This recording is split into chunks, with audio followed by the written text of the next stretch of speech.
Welcome back to the KV Money Show, the Journey Money Show, where you will improve your life financially if you take some of this game.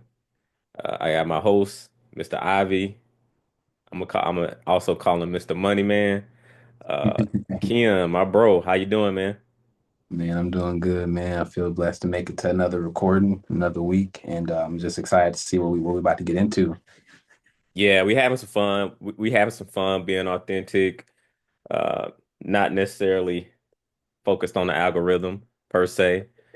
We just living life, right? We are the algorithm, man. We got to make it. 100%. So before we get into it, we're gonna pick up where we left off last week, but what we're gonna get into is for you, what went well last week? What's something that got you on fire that you're excited about? Man, I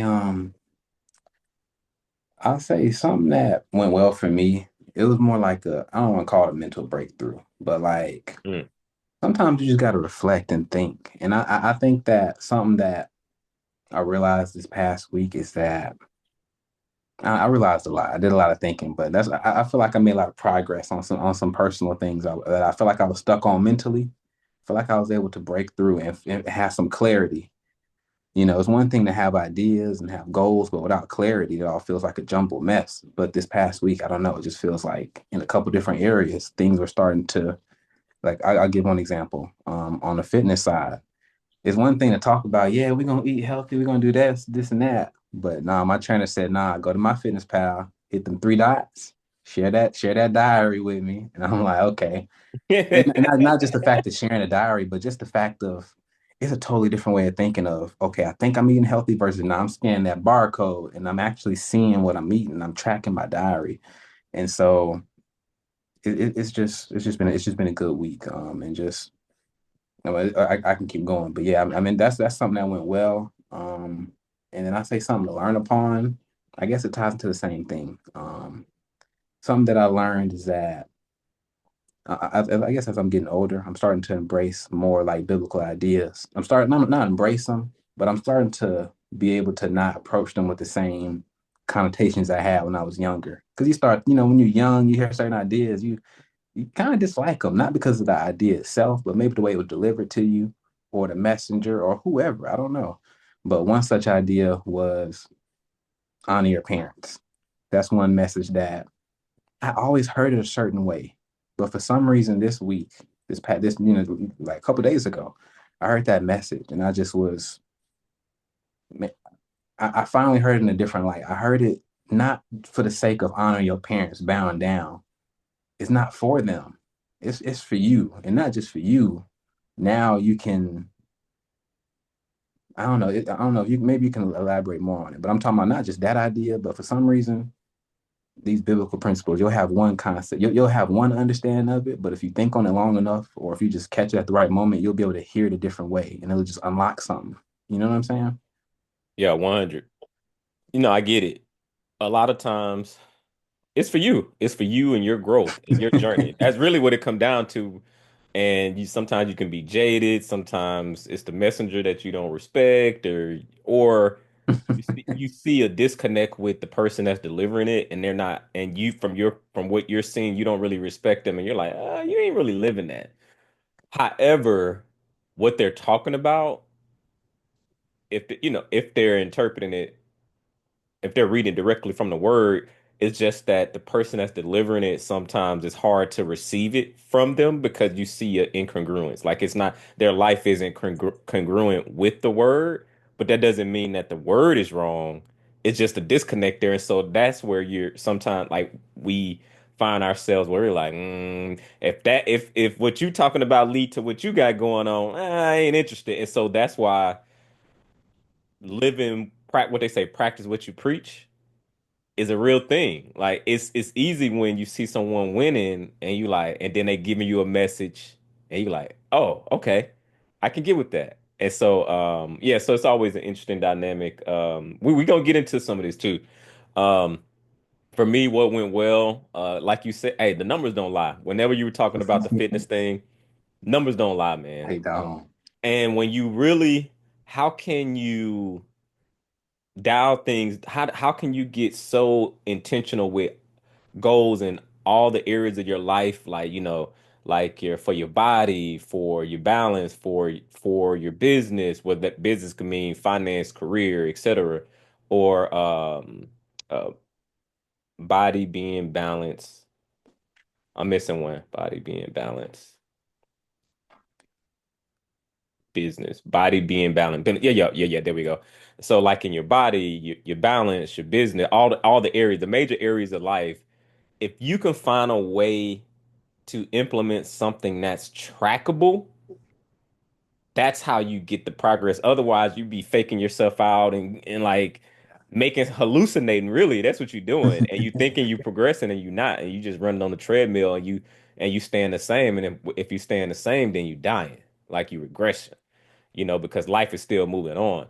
All right, so for me, hey, your boy on that fitness journey. I'm down 12.6 pounds. It's count. I checked in with my coach on Wednesday. Hit me back with like, hey, phenomenal, great progress. Run the play again. No changes. Keep running the play. So things are looking good. Your boy is gleaning up. It feels good, but it's trackable. And I laughed when you said, no, no, no, no, no, no. Open up that MyFitnessPal and track it because that's exactly what I do. I track everything that I consume. And when you track it, you become intentional, you're focused, and it's funny how you start to get progress. But yeah, no, so that's cool. One of the learning lessons, um, for me is I'm thinking out loud because I've been thinking about the week, like what's my learning lesson for this week? Right. So I was listening to the Circle Maker and it was talking about, and we're gonna get there. But this one stood out to me, and I'll elaborate later. Setting like your vision being bigger than your resource, like you're setting a vision larger than your current resources. And so I was like, man, like that hit me. I was like, dang, because sometimes you can get it the order reverse. Sometimes you're setting milestones up based on like what you have, the resources Right. that you have, and that can be a limited way. And Mhm. even if you hit that target, it's like, like you didn't need anything supernatural to happen to hit that target. It was because it was so small. Because you said it because you were only looking at, okay, I got $100 in my bank account. I'm gonna set this goal to do this thing based on me having $100 in my bank account. Is it even exciting when you hit the target if you're basing it off of that, right? Right. And so it was just a lesson. So I was like, so a lesson in that. Like when I heard it, I just hit pause and was like, oh man, I just hit pause. I ain't need to hear nothing else. And so in my journal, I wrote down Yeah. uh vision. What I say, vision.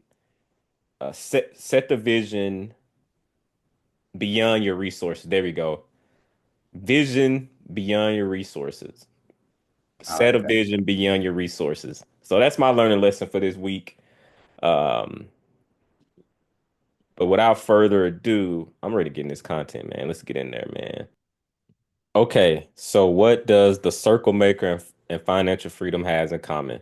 So we're gonna talk about it. We finishing up here. So how bold prayers, biblical financial principles, and persistence lead to wealth. And we like to use scriptures around here, and I like how we hadn't talked this week, but like how you was talking about how biblical principles are starting to lean into it more. Well, Proverbs 16:3 said, commit to the Lord whatever you do, and he will establish your plans. Mm. Okay, so part two, dream big. So God-sized dreams require faith and boldness. Now, this is where I was talking about in our, I guess, monologue, if you will. If your dreams doesn't scare you, is probably too small. So it's setting something beyond your immediate resources. And we talked about this a little bit last week is you got to, so what that means, you got to write it down. You got to write down your dreams and your goals. And so you got to make it plain. And that goes into, which we talked about last week too, Habakkuk 2:2, write the vision, make it plain on tablets so he may run who reads it. And so when you start connecting the dots, you're like, it's been there. Where have I been? Like Right. those, I don't remember hearing that. Maybe it was, Right. maybe they did say it, and maybe I just wasn't ready I to might hear have been it. asleep or in the back I playing was at in the church. sleep. I wasn't paying attention. Yeah. So keep that ownership because you probably heard it. You just didn't make the connection. Mhm. Dreams take time. Be patient. Be patient. How many times have we tried to rush something? Like how many times it's a gestation period. It's what it call. So think about this is probably so imagine a farmer planting a seed.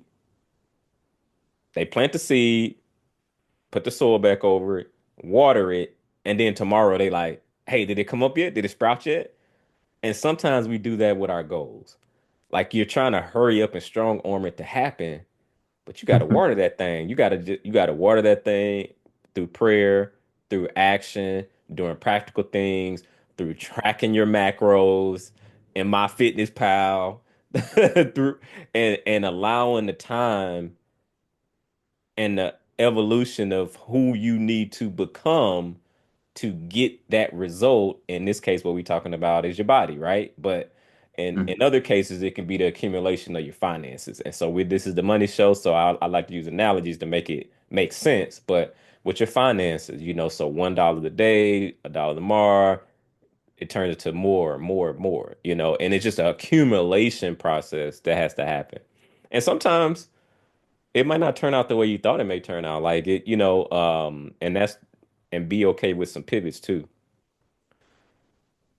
Some prayers take years to be answered is the point. And there's a scripture that go along with that. Ecclesiastes 3:1. I'm not pulling them up this time. I just put them on the screen. You can screenshot it, look at it, and review it. There's a time for everything and a season for every activity under the heavens. Like that. Biblical financial principles, visions. So financial freedom starts with a clear vision. So what do we have to do? To find out why. Why am I doing this? Why are you doing this? What does it matter? What is the purpose? Is it to make work optional? Is it to control your time? Is it that you don't want to wake up with an alarm clock and because you got to get up at a certain time to go to work? But you have some things that you want to pursue, but you have some financial constraints that's holding you up, or at least you believe that is holding you up, or you just have financial obligations that you got to do what you got to do in the meantime. But what is it? Why? Like, what does financial freedom mean to you? So you got to go deep. You got to understand why do you want what you want?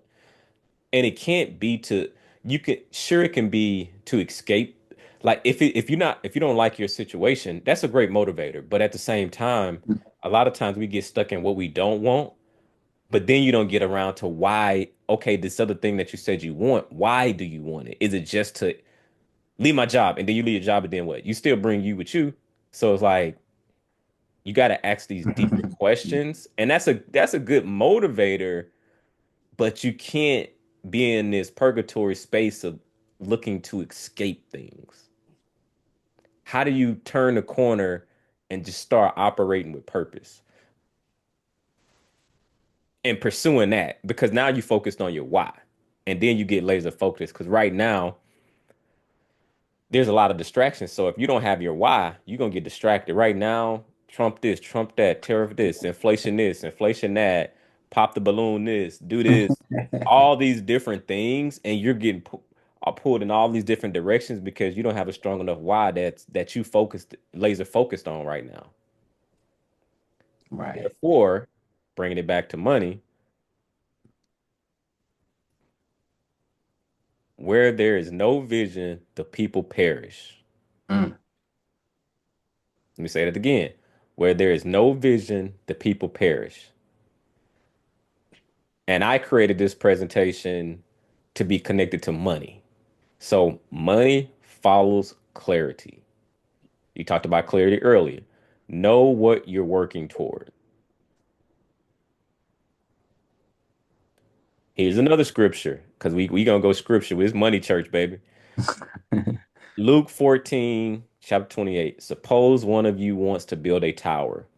Won't you first sit down and estimate the cost? That's in there. It's in there. Wow. You You count would. the costs. You would. Mm.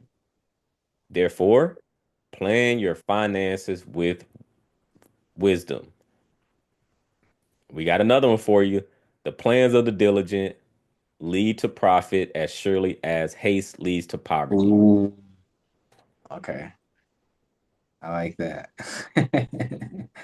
Preach. Okay.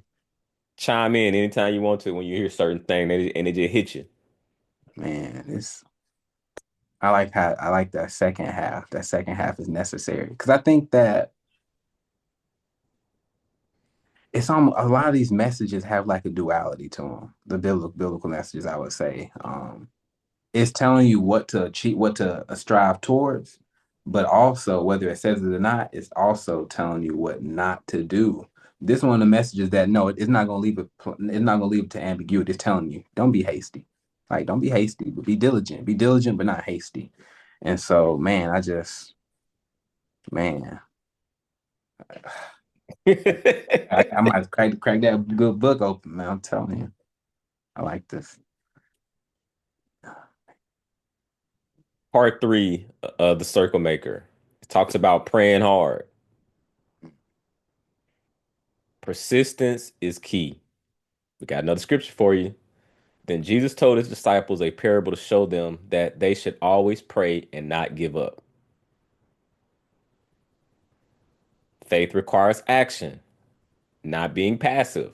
Faith requires action. I'm saying that again, not being passive because in the faith community, a lot of times it's, oh, I'm gonna have faith. God gonna do it for me.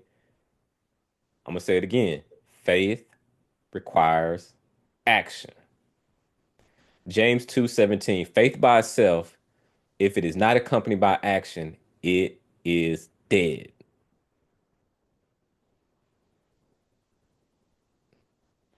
Faith by itself, if it is Mm. not accompanied by action, is dead. It's dead. It's over. Dead. Now, when you do have action, there's going to be obstacles that's going to come your way. Obstacles will test your faith. Mm. So, which means while you're in action, there's going to be things that's going to come into your path, but they're just obstacles. Galatians 6:9. Let us not become weary in doing good, for at the proper time we will reap a harvest if we do not give up. Wow, man. Talking about testing faith, man. And I was just kind of like on that same what I was talking about in when I say like the duality. When I say like when the reason why I keep bringing up this duality is because if whenever we're focused on the wrong part of the message, it's from us. It's something that we're stuck on. And so, for instance, like earlier, I was thinking about how I just need to become closer to God. Now, if you hear that, you might just be focused on that part. How do you get closer to God? My immediate thought is you need to get further away from other things that are not of God. And one of Mm, those things to me is fear. that's And you deep. might, and I was like, okay, some people might be like, no, but fear is natural. Fear is natural. No, pain is natural. Pain is natural, not fear. Fear, that's something that we pick up along the way. That's not from God. You know what I mean? And so this is just, I think when you talk about how can I leave behind things that are not of God, like fear, I think this is good to hear. This is a good way to do that and a way to get back close to God. Like I said, praying hard and just looking at things in this way. Like it's not at the end of the day, everything's a problem, but it's not like I'm trying to figure out how to phrase it. like you're saying here, it's an obstacle. It's not just a problem, it's an obstacle. Your faith is being tested. And if you look at it from that lens, that's something you can control, your faith. You can't control all this other foolishness going on. You can't control the tariffs. You can send as many petitions as you want to, but you can't control your faith. Yeah, 100%. And you talked about fear. That's in there. Um, I'm gonna give you one, and then so Second Timothy first chapter 7 verse, New King James Version. For God has not given us a spirit of fear, but of power and of love and of a sound mind. So everything that you are experiencing, you literally can't like the words can be like when something comes up, if you are aware of these scriptures, that can be your weapon against that thing where you're like, you start feeling something, you like, you know what? For God has not given us a God have, and then you can even internalize it because we don't have to be all, religious and all that. Like, it's just how can you practically apply the word to your life so you can get some traction and help you get to where you're going and having that connection with God along the way. And then when people see you, they like, oh, you different. And it's not about the words that's coming out of your mouth. It's about who you are, your being. Like you know how you come across that people and they got that energy about them. You like, oh, they different. They different. Yeah. It's almost like they have an aura around them. Like, and it's kind of hard to explain, but you can feel it. Like you like, man, you think like on a higher level. Like, what is that higher level that you're thinking? What when you encounter them you get overwhelmed with inspiration because you're like that. What do you think that is? So you come across some fear. You're like, for God has not given me. Put you in there. Insert yourself. For God has not given KB a spirit of fear, but of power and of love and of a sound mind. So that's how you could bring the word to life. Insert your name in there. Don't be like because sometimes when you're reading it, it still sound distant. It still just sound Yeah. like a story. No, throw your name in there to make it real for your current present day situation. When you're Yeah. going through that obstacle that you may have some fear. And so the reason I'm saying in that way, that's what I'm doing, and it's a journey. Like we all on a journey, but that's how you bring the Wow. good book to life for you, not for nobody else, for you.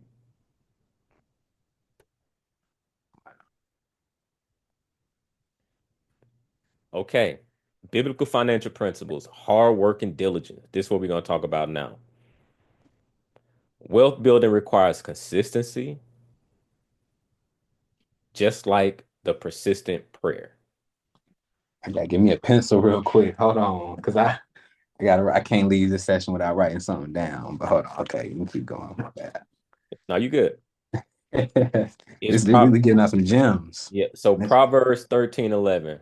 Wealth gained hastily will dwindle, but whoever gathers little by little will increase it. Mm, yeah, that's just what I was writing down too. I was writing down diligence in one column and haste in the other column because I'm finna go study what is one and versus the other, so I can identify when I'm doing one or the other. Right. Diligence leads to prosperity. Proverbs 10:4. Lazy hands make for poverty, but diligent hands bring wealth. Are you lazy? Are you being lazy? Well, guess what that's going to lead you to? Poverty. Are you allowing distractions to take you away from being productive? Or you just sitting around doing nothing? Guess what's going to happen? Poverty. It's there. Avoid get rich quick schemes. Proverbs 28:22. A stingy man hastens after wealth, get rich quick, and does not know that poverty will come upon him.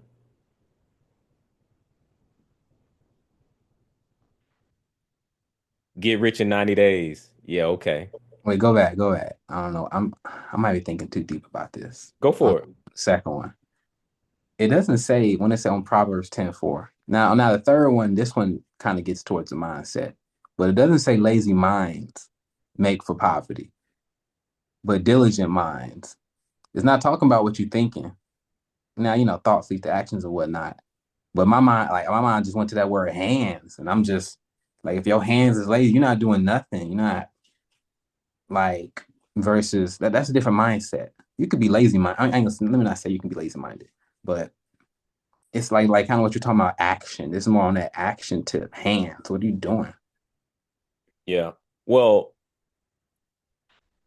if you think about it, and this is us just having a conversation. This is almost like Bible study for us for our personal development growth, and we sharing it with the community. So anyone that wants to tune in. So first of all, we not no pastors, we not no preachers.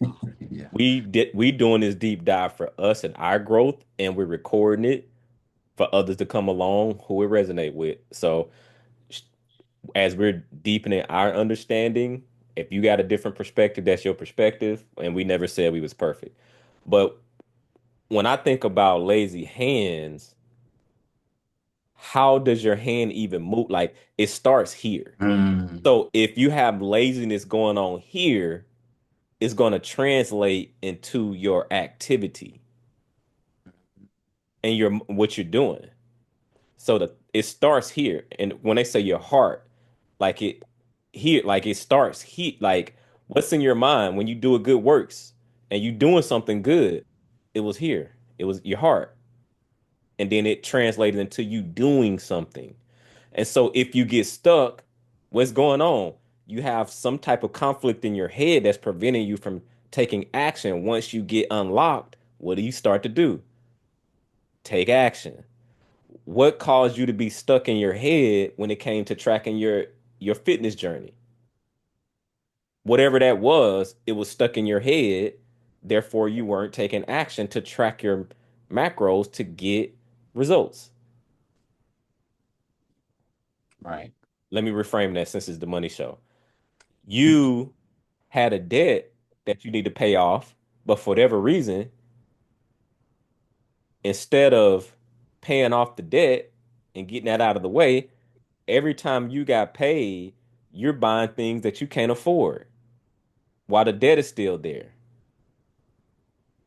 Consumer mindset. Now it's talking about laziness here. So my point is, if you have a consumer mentality because you've been programmed and you've allowed yourself to be programmed, your activity, your actions, it's just going to lead to poverty in the sense of being a consumer, just meaning you're going negative, more negative, and not getting traction. Now bring tying it back to so that's how I view it when it's saying lazy hands. And you say you might be going too deep. No, you probably not. Like how you interpreting it, but I know what the words say. Lazy hands make for poverty, but diligent hands bring wealth. I know my wealth didn't start growing until I was diligent about it, being consistent, doing something about it, doubling my income, taking that income, investing it, repeat, doing it again.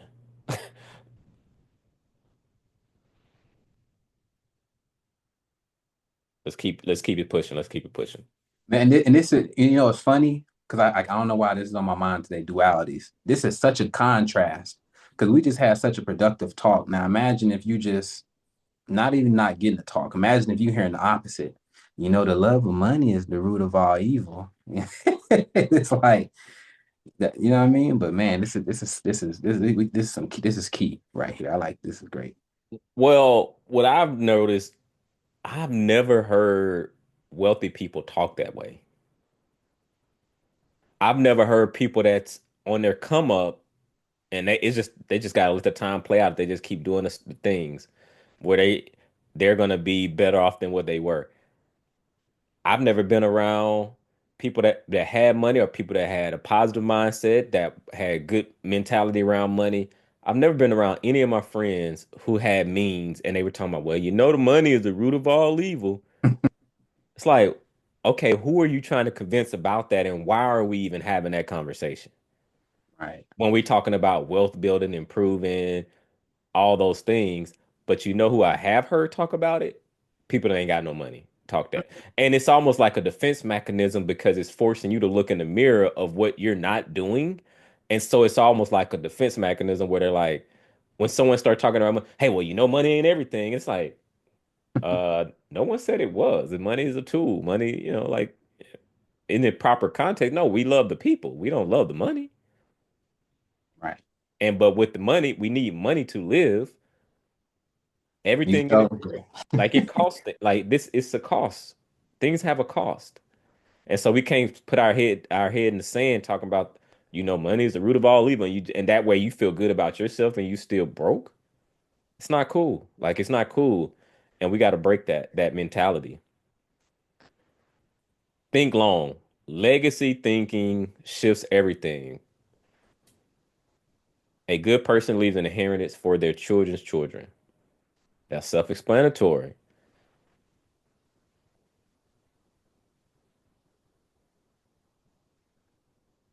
Let you read that for a second. wow. I'm gonna keep it going. It's in there. It's in there. It's always been in there. Short-term thinking leads to small results. Trust in God's timing, like I not yours. like that. And this is another one, another scripture. But those who hope in the Lord will renew their strength. And so whenever you are working towards something, that hope, man, you gotta have hope in the Lord, that can keep that strength going. Obedience opens doors. Mm. All these. Let me read this one. Go ahead. Deuteronomy 28 2. All these blessings will come on you and accompany you if you obey the Lord your God. Wow. And the reason why it's important to read out loud, when you hear it, it's soothing, it's comfort, it's like it's you're feeding your soul, with some good minerals, some good vitamins, like that good vitamins. Before we go on, got anything you want to add on that? I really like the trust in God's timing because, like, I think about anything worthwhile that I've accomplished. It wasn't on my timeline. It wasn't like, it was in the sense of I had to make the decision to start, but like, I couldn't then make the decision. Okay, now I'm done with the process. Where the results at? No, I had to. Like, I mean, I'm just thinking about like getting into college. Okay, cool. Let's say I realized that freshman year in high school. I can't, it don't matter what I do that year. It's not like sports where they say, okay, we're gonna offer such and such a academic a sports scholarship in the eighth grade. It's not like that. Like, nah, I still had to wait 3 years to before I could even put my application in. You know what I'm saying? So I could have had my dream school on my mind all day, but it's still patience that comes with that. And if you don't go about the process the right way, you could ride that 3 years out in anxiety, worrying, what if I don't get in? What if I don't get in? And this is Yeah. deeper than college. Just any process that you got to wait for. Right. That's why I'm bringing it up. And then I was thinking about this earlier when you were talking about something that helped me operate through that process specifically without fear. Of course, there was a little bit of fear, but I really genuinely believed I was going to get in. But one thing that helped me not have the fear was that I wasn't alone in that process. I Hmm. had other people that was also going through that process, so I was able to get out of my own head and see other people. Oh, okay, they have to wait too. It's not just me. It's not just we get into our own heads. I get victim minded sometimes, thinking like, dang, it's me versus the world. I got to figure this out. But it's like, nah, we come together. I'm feeling down, they motivate me. They're feeling down, I motivate them. We have a little community, and so I think that's a very underrated aspect for if you can get a community together of like-minded people. I think you can definitely speak to that. It can change you. Okay. You talking about a scripture without even knowing you talking about a scripture. Matthew 8, Matthew 8, chapter 18, verse 19 through 20. Again, truly I tell you, if two or more of you agree on earth about anything you ask, it will be done for you by Father in heaven. For Mhm. where two or three gather in my name, there I am with them. Oh man, wow, So when you were saying that, that's where my mind went with that one. Yes, sir. man, we just felt protected, like we had a shield over us, man. I don't know how to explain it. Like we just knew it was gonna have to happen. But it was collective, like, Yeah. and if we was, because I don't know, that'd be my favorite part of telling my story of getting into school. It wasn't just what Mm. I did; it was the fact that we started a movement. It was a bunch of us. Yeah. And it wasn't just my year. Okay, it started the year after us, and it's still going. And Yeah. so, well, you know, Yeah. that's cool. Yeah. Stewardship and giving. Be a wise steward of what God has given you. Let me know if you ever you see any that you hear. You like, hey, I gotta read this one. So just you can cut me off. Um, Matthew 25:21. You have been faithful with a few things. I will put you in charge of many things. Think about that. So a Mm, lot of times you're like, man, I want more money, but you're not even a steward of what you have. yeah, it's funny. I don't know. I think about the it's funny. I think about I'm not gonna say the company name, credit card increase. It's like they're just increasing my limit. I'm not even asking for it. Yeah. And part of that must be because they see that I pay my bill every month. Now I don't know. Maybe they're predatory and they would have given me that increase even if I wasn't responsible. I don't know. But part of me has to think that they see me paying it off every month. And I don't know, every maybe probably part of their policy, every 6 months we'll increase it by this much if such and such occurs. But I mean I brought that up to make it financial, but I think there's systems like that built in every area of life. I mean, just think about relationships in general, like I don't want to take it too deep, but if someone, commits or invests with you in terms of relationship, if you can be a steward of the small investment they give you, they gonna want to multiply. They gonna want to keep investing. Wouldn't you want to keep investing in somebody that brings you back multiples? Yes, and on your own time, look up the parables, where the talents and the parable around the talents. When Jesus had them go and do that, that's what you're talking about, right? That's what popped up in my head when you talked about that. Um, Mm, okay, so live below your means and avoid debt. Proverbs 22:7, the rich rule over the poor, and the borrower is slave to the lender. Now I know there's a conversation around good debt, bad debt. yeah. Really, we're putting the labels on that. People are putting the labels on that. Money is a tool. Debt is not evil. It's just understand that if you don't understand how to leverage this tool, because even if you have good debt, you're still going to be a slave to the lender. It, even if you're leveraging it in a way for it to create more income for you, it's just a matter. You can't create your own interpretation. Now, it didn't say never borrow debt, but a lot of times what happens is a lot of people are getting debt and it's bad debt, consumer debt, and you are like balls and chains to the lender and you're in purgatory slavery, Hmm. and so it's not to say to make a judgment on anyone that uses debt or not, but just understanding like regardless on what your perspective is, regardless on what your financial strategy end up being, just understand Proverbs 22:7 exists. The rich rule over the poor, and the borrower is slave to the lender. It didn't say you didn't have. It didn't say you didn't need to you not use debt, because Yeah. maybe you might need to use debt to help fast track. Because if you leverage debt in a certain way, it will help you build wealth sooner. But sometimes it could be on a house of cards if you're not a savvy operator with how you're navigating that. And what you'll find, most people aren't that great at navigating it.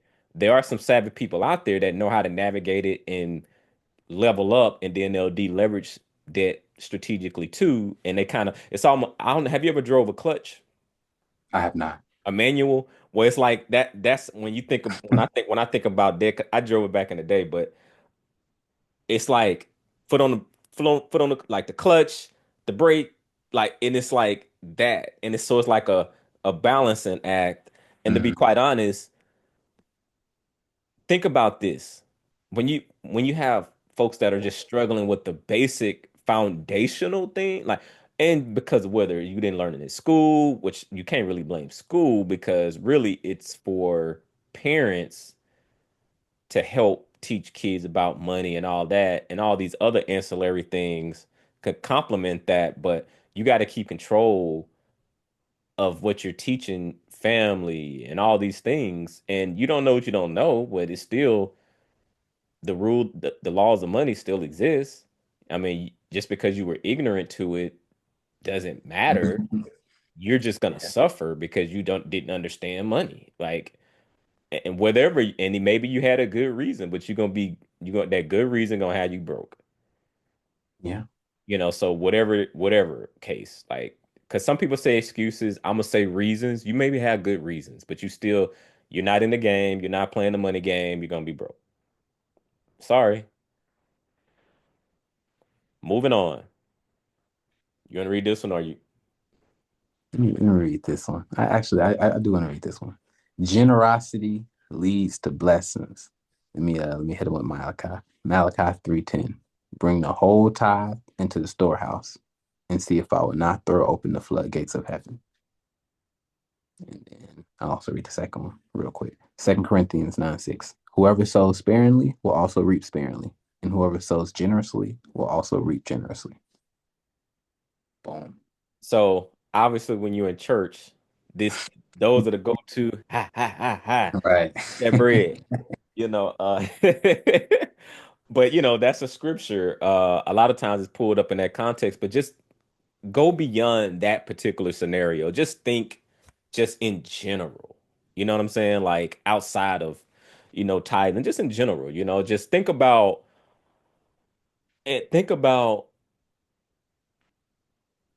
your money.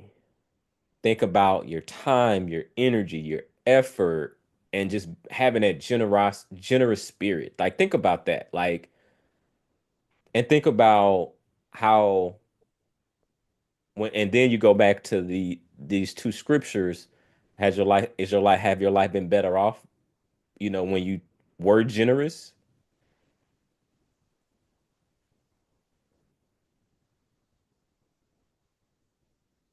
Man, got me thinking about this in such a different way. Because it's really about, and kind of what I was getting at earlier. Like when you hear something like this and you internally you go in defense mode, but that's because that's not something that you were born with. That's going in defense mode. That's financial fear. That's defense. I don't know if I heard someone talking about the other day, like, I don't know, kids. I mean, they got some fears, but like they're not naturally like they don't have a lack of self-belief. Toddlers feel like they can Mm. do anything, climb anything, do anything, play with any toy. You mess around, play games with them, they'll tell you what to do. You know what I'm saying? Like and so at some point though, life kind of beats that out of us a little bit. And so, Yeah. man, it's definitely a lot here. And I think that going back to the generosity leading to blessings things, man, you gotta lead with love. That's I'm when you were talking earlier about when you talk to certain people and it's like they got that aura, they got that, they like glowing, they something different about them. And it really what's different about them is that they are leading with love, not just love of people, but I'm saying they love something. They didn't figure out what they loved and found a way to do it consistently. You can't fake that kind of feeling, that kind of happiness. I don't know, maybe a little bit if you're doing a meet and greet, but like your real friends that you see who are like that and that you like, man, they just happy, like they found a way to tap into love because that's who we are naturally. We're lovers of something. We gotta love, like, we all have different things we're interested in, and so I think that if you come to the idea of tithe and you're like, nah, I don't want to do that. Don't just be so focused on your hangups. Oh, because I want to give money to the church. I want to give money to this, give money to that. Who do you want to give money to? Find a Okay. way to shred through all that hate of what you don't want to do and figure out, focus on your love. What do you love then? And how do you think God will have you spend that money? Consider that money not yours no more. But okay, fine. Don't give it to the church. Don't give it to whoever. Give it still though. Mm, You just looking for reasons. Are you looking for reasons or are you like, what's up? mm.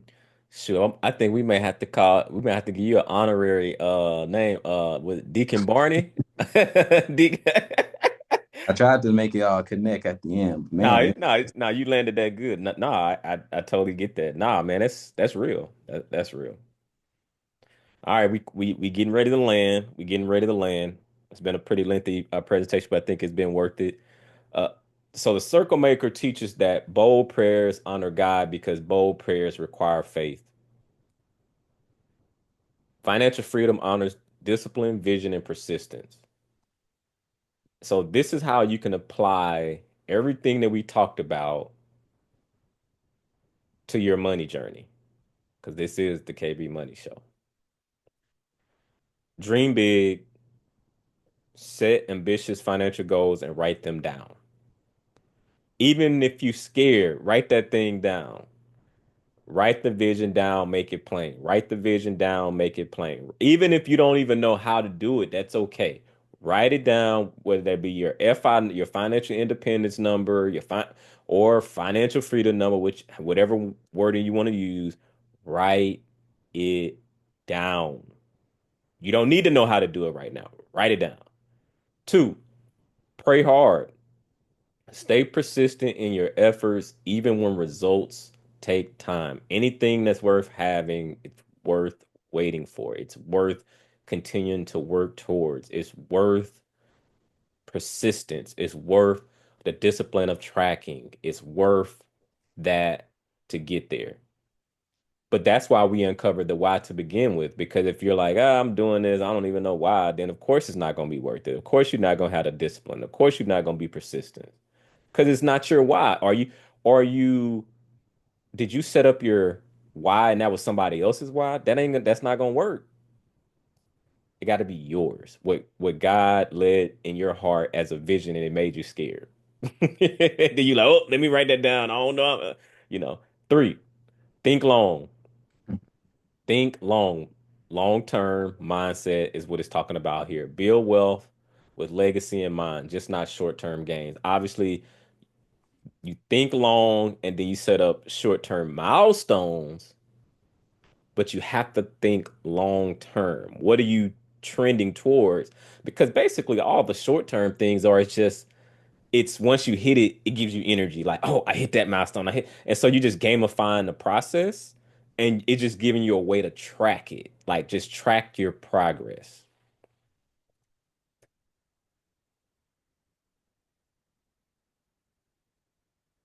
Here are some biblical principles.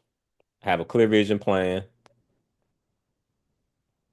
work diligent, avoid shortcuts, be a faithful steward and generous giver. By applying these principles, you're not just chasing money, you're creating financial future that reflects faith, wisdom, and purpose. And I'll let you close us out with that final scripture. we got 3 John 1 and 2. Beloved, I pray that you may prosper in all things and be in health, just as your soul prospers. Wow, man, that's some good stuff right there, and some good takeaways. I think just for me, my main takeaway, if you don't listen to nothing else that I said, focus on love, focus on what you love. You know, don't focus on anything else that's internal, that external, internal hate, none of that. Focus on what you love. Focus on getting closer to God, getting further away from what's not from God. Because you can, when you look at it from that lens, you can start to identify that can't be from God. That whatever that feeling, no, that wasn't from God. And I jumped Yeah. into that feeling. I Yeah. shouldn't have. But just love, get closer to God, and just just let that guide your heart. There it is. Hey, into the next episode, we'll figure out what our next book deep dive is gonna be.